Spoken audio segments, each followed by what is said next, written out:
Better than Moby Dick? Better than Frankenstein? Call the cops, dude. Call the cops.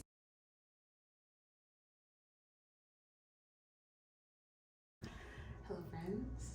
I'm Whitney, and today I am in the foyer of my job. Surprise. So I'm sorry if I have to whisper, but I will put subtitles on so that you can understand what I'm saying. I didn't plan on doing this. I didn't plan on making a commentary for reading The Idiot. Oh, not The Idiot. For reading Crime and Punishment by Fyodor Dostoevsky, but here I am because I am loving this book far more than I ever thought that I could. I'm feeling more attached to this book, more attached to the character of Raskolnikov than I ever thought that I could. And so I figured that I would do a commentary. I was originally going to do little updates as I'm reading, but I figured because there are so many parts and because I have ideas as I go along, I would just make a commentary. That way all my thoughts are in one place for this book. Because as I said, I'm loving it. I have the 5-star feeling with it, like 6-star, 7-star, 8-star, like broke my scale feeling with this book. And it is, I mean, it feels like, I feel like Christopher Columbus right now. I feel like I just stumbled upon a whole new world that I had no idea existed. I feel like I just found out that the world, or that this planet, is round rather than flat. Like I feel like I just made some sort of scientific discovery that like nobody knew. Something that like changed my life. Like that's how I feel about this book. It's weird. Like so many things that I love, I just don't have the words to express how I feel about this book. And so, yeah, I'm on part 2, almost at the end. And I guess I want to say that I know Raskolnikov is a bad person, but he's probably the most realistic bad person I've ever read, and so that makes me love him as a character. Because there's so many parts of him that are relatable, especially to me, since I lean a little bit more on the introverted end of the social conduct scale. I'm very much introverted, and Raskolnikov is introverted to the extreme. I also read somewhere that he is like an antisocial archetype, and that led me to look up antisocial personality order, and I'm looking at it and I'm like, yeah. Yeah, that makes sense. Gosh, I feel like it's gonna go on my favorite of all times list. And I have so many notes and things, but I'm gonna briefly just go through just a small summary of what parts 1 and 2 are about, spoiler free, as much as possible. So part 1, basically, I think I should probably mention Dostoevsky's style of structuring his books. He gives us the book in parts. So basically part 1, I think, is introduction to the character Raskolnikov and to most of the cast of characters. We get them very briefly. We find out who Raskolnikov is, and we really very early on get the crux of the story. He's very poor, and that's pretty much what the whole story hinges on. And there is a quote that is mentioned on page 19 and also mentioned on page 56 by Raskolnikov, where he is speaking, he's reminiscing on the quote from page 19, and it goes, you know, a man must always have some place to go, must have somewhere to go. And to me, that's what the whole story hinges on.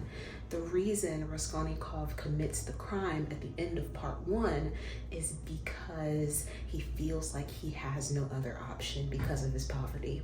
And there are lots of other, lots of little small building blocks that add up to the climax of him committing the crime. And that's part 1 basically. And then part 2, we are really, we get a lot of insight that we didn't get on the crime. We get a lot of insight on the crime that we didn't get in part 1, because the crime takes place in like 3 pages. Maybe like the crime takes place in maybe like 10 pages versus 100 pages of part 1. And so part 2, we get a lot of depth and a lot of background, and through character conversation, we get the whole, the lowdown on the matter, and it's 100% accurate. And it's basically coming from a character making a guess at what happened based off of what he knows. And this character who makes this educated guess is very intelligent, and we get that demonstration, that showing of his intelligence by being able to pin Raskolnikov and how he went about committing the crime. And so that's basically what part 2 is so far. I haven't finished part 2 yet, but that is what we got. And we also get a deeper dive into Raskolnikov, into his psyche, and into the effects of the crime on his psyche, which has been really, really fun. So basically that's what I've got for now. I think I'll come back and update after I've read part 3 to give you a more complete analysis of parts 1, 2, and 3, because the book is broken down into 6 parts. I'll see you then. Hello, I'm home from work, which means I can talk at normal volume. And I wanted to go over my tabbing system for Crime and Punishment. I didn't have a tabbing system at first, but as I've read the book and have noticed things and themes, I have decided to make a tabbing system. So I started out just with orange, and then, which was just like a general for like general things that I was interested in. And then I had purple for syntax, because I kind of like the sentence structure used in Dostoevsky's novels. I don't want to say that it's his writing style, because I understand that these are translations, but the whole point, one of the major points of having a translation is trying to keep as much of the originality in the text as possible. So I'm assuming that the syntax is at least similar. So purple was for syntax, and the ones that I've just developed today are the ones going forward. So we have green for antisocial personality traits, or antisocial traits that Raskolnikov displays throughout the story. And then blue is an unreliable stream of consciousness, or what I would want to call a reliable stream of consciousness, and basically just kind of seeing the effect that the crime had on Raskolnikov's psyche, basically, or maybe mental turmoil because of the crime. And then pink, which I have the most of, and one of the reasons why I really love this book is because Raskolnikov has some of the most depth of character I've ever read. And that's what the pink stands for. The pink stands for depth of character. Just the complexity of Raskolnikov. I've seen people say that he's a bad guy or that he's a psychopath or whatever, and I think that these people don't really understand what a psychopath is. Psychopathy is something that nobody knows a whole lot about. No, like psychologists, there's no treatment for psychopathy, and a lot of times psychologists don't want to treat psychopaths or work with psychopaths just because there's no helping them, which is not so for Raskolnikov. And that's not a spoiler. Like, he gets redemption, and that's not a spoiler. That's literally on the blurb. There's no redemption for a psychopath. Like, they are just who they are. I think it is right to say that Raskolnikov is or demonstrates characteristics that align with antisocial personality disorder, though I wouldn't go as far as to say that he actually has antisocial disorder, just because looking at the traits and he does have a lot of them, but he also has a lot of traits that would good traits that someone with antisocial personality wouldn't seem to have. It's not that he doesn't have remorse at all or for anyone. Let me say, he doesn't feel remorse for committing the crime that he committed. Like, he doesn't feel remorse for that. Because I think in some part of his mind he feels justified. Now, again, murder is not grounds to label somebody a psychopath, because a normal person could murder somebody. And when I think of Raskolnikov, I think of Moses in the Bible. He's a pillar of the Christian faith, and guess what? He committed murder. It wasn't premeditated or anything, but he definitely did murder somebody. Oh, and I also think of the sweet psalmist of Israel, David. Yeah, another pillar of the Christian faith. Yeah, he committed murder too, or at least conspired to commit murder. He had an innocent man assassinated after committing adultery with said innocent man's wife. Okay, and he is a pillar of Christian faith. And before people go, well, how is that a good thing? Because good people can make bad decisions. And it's no different with Raskolnikov. I don't think that he's a psychopath. I don't think that he's irredeemable. I think that he made a decision. It was a bad one. It was a terrible one. But he's not irredeemable at all in my book. It's just a lot of his personality and the lengths that he's willing to go to for the very few people that he does care about are great. I mean, the reason he commits this murder is because he's going to this great length to, in essence, figure out how to help the people he loves the most, the two people he loves the most. And again, that's why I said, I think the whole crux of the story hinges on the quote, "Only now, his mother's letter suddenly struck him like a thunderbolt. It was clear that now was not the time to feel miserable, to suffer passively with the thought that the questions were not capable of resolution. No, instead he must do something.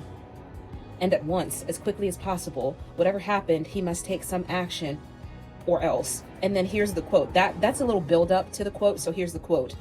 Do you understand, dear sir, what it means to have nowhere left to go? I'm paraphrasing, and we go down to the next half of the quote. For every man must have at least somewhere he can go. I think the entire novel, yes, the entire novel hinges, and if not the entire novel, at least parts 1 and 2 hinge on that quote. For every man must have some place to go or somewhere to go. Raskolnikov commits the crime because he feels like there is no other option. And there are a few other things that spur him on, but I think the main thing, which is why he's thinking this right now, is that he doesn't have any other option. He's so poor, almost destitute.